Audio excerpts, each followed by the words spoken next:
যে আমরা ধানের শীষে ভোট দিব, এটা যেন আল্লাহ কবুল করেন। প্রিয় বন্ধুরা, আমি বক্তব্য বেশি রাখবো না।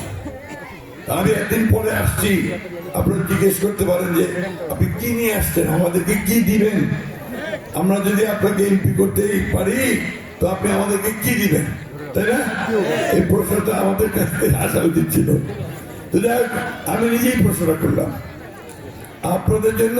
এবার আমি আমাদের দলের পক্ষ থেকে আমাদের চেয়ারম্যান তারেক সাহেব, উনি কিন্তু 7 তারিখে আসতেছেন ঠাকুরগাতে, শুনছেন আপনারা?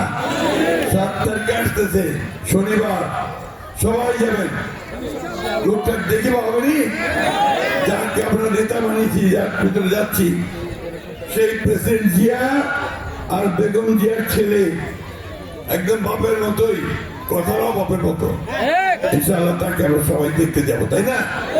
উনি বলছেন, লন্ডন থেকে ফিরে বলছেন যে আমি কিছু কাজ করতে চাই। ইংরেজিতে উনি বলছেন আই হ্যাভ এ প্ল্যান, আমার একটা পরিকল্পনা আছে। সেই পরিকল্পনার মধ্যে প্রথম উনি বলছেন আমার মায়েদের কথা। বলছে আমার মায়েদের হাতে, প্রত্যেকের হাতে আমি একটা ফ্যামিলি কার্ড তুলে দিতে চাই। বন্ধুরা, এই কার্ডটা আমার মা বোনদেরকে, মায়েদেরকে শক্তিশালী করবে। তার ছবি থাকবে, তার নাম থাকবে, আর এই কার্ডটা দিয়ে উনি নিত্য প্রয়োজনীয় জিনিসগুলো সস্তায় কিনতে পারবেন, ন্যায্য মূল্যে কিনতে পারবেন। আর সরকার থেকে কিছু অনুদানও আপনাদেরকে দেওয়া হবে। আর যার লাগবে তো নিবেনি, তাই না? এইটা প্রথম পর্যায়ে, প্রথম বছরে উনি করবেন 50 লাখ, তারপরে প্রত্যেক বছর বাড়তে থাকবে। এইভাবে ক্রমান্বয়ে বাংলাদেশের সমস্ত মায়েদের হাতে এই কার্ড পৌঁছে যাবে। এইটাতে উনি স্বাস্থ্য সেবা পাবেন, হাসপাতালে গেলে চিকিৎসা পাবেন, বাচ্চা চিকিৎসা পাবেন, স্কুলে সুবিধা পাবেন, অগ্রাধিকার পাবেন। তো এইটা হচ্ছে মায়েদেরকে শক্তিশালী করা। সারা বাড়ির লোকটাও কিন্তু আপনাদেরকে বুঝিবে, যারা দেখে কাজ আছে, ঠিক না? এটা একটা বড় শক্তি।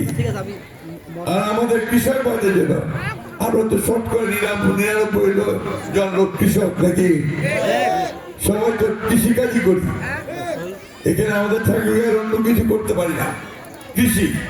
কিন্তু আমার কৃষক বাদেরকে আমি এখানে করে কার্ড দিব, ওটা নাম কৃষক কার্ড। এই কার্ড দিয়েছে ন্যায্য মূল্যে সার, বীজ আর পানি পাবে। সারটা নিয়ে একটু ঝামেলা হয়েছে না, ঠিক মতো পান নাই, দাম বেশি হয়েছে, ঠিক তো? এই সরকারটা না হলে আমরা এটা করতে চাই না। আমরা যেন সারের কোনো সমস্যা না হয়, বীজের কোনো সমস্যা না হয়, সেটা করতে চাই।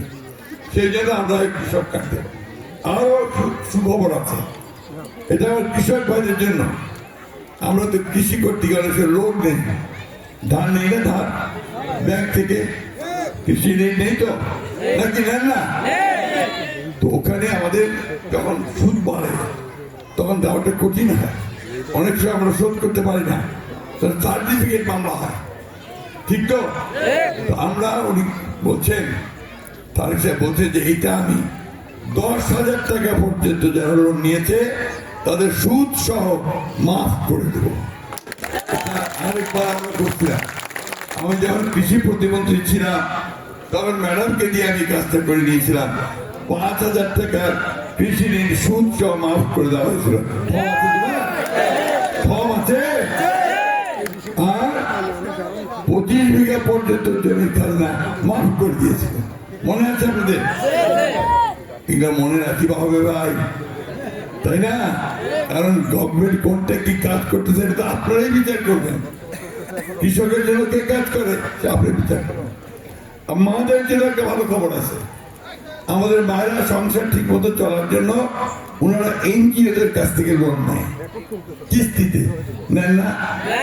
সত্যিকার হইবে নেয়, কিস্তিটা ঠিক মতো শোধ অনেক সময় করা যায় না, ঠিক না? তখন আরেকটা এনজিওর কাছ থেকে লোন নেন, ওই ক্রমান্বয়ে সব বাড়িতে থাকে। এইটাও কি বলছেন যে 1 বছরে এই লোন উনি কিস্তি সহ মাফ করে দেওয়ার ব্যবস্থা করবেন, ওই টাকাটা নিয়ে দিবেন। তাহলে কেউ তো বাকি থাকলো না। আমার মা বোনেরাও হলো, কৃষক ভাইদের হলো। এখন আমার ছেলেরা বলবে আমরা যে বেকার বসে আছি, কোনো কাজ কাম নাই, এদের জন্য সরকার কি করবে? আমরা যদি সরকারে যাই, আপনারা যদি আমাকে পাঠান, তাহলে আমরা চেয়ারম্যান সাহেব বলছেন, তাই সাহেব বলছেন যে আগামী 1.5 বছরের মধ্যে তিনি 1 কোটি ছেলে মেয়ের চাকুরির ব্যবস্থা করবেন। তাহলে মোটামুটি সবাইকে একটা কাভার করা গেল, তাই না? আগত তো খালি কিছু লোকই শুধু বড়লোক হচ্ছিল, সাধারণ মানুষের কথা কেউ চিন্তা করে নাই, তাই না? বন্ধুগণ, আমি এই ঠাকুরগাঁতে দীর্ঘকাল ধরে আপনাদের সঙ্গেই আছি। 91 সাল থেকে নির্বাচন করি, 91 সাল থেকে নির্বাচন করি, হারি জিতে আপনাদের সঙ্গেই আছি, তাই না? কয়েকবার হারিছু, কয়েকবার জিতেছি, ঠিক তো? যেবার জিতছি, মন্ত্রী হয়েছিলাম, আমি আপনাদের এই ডিপ টিউবওয়েল গুলো সব চালু করে দিয়েছিলাম, বরেন্দ্রকে নিয়ে আসছি, ঠিক না? বরেন্দ্রের পানি তো আপনারা পাচ্ছেন। আরেকটা কাজ করছিলাম, এই পয়গাম জানে আপনাদের এখানে একটা যুব মন্ত্রণালয়ের অফিস অধিদপ্তর, ওইখানে প্রথম আমার কৃষি মন্ত্রণালয় থেকে ভুট্টা প্রকল্পের যে পিডি প্রজেক্ট ডিরেক্টর, তাকে নিয়ে আসতাম। ভুট্টা চাষ শুরু করছে।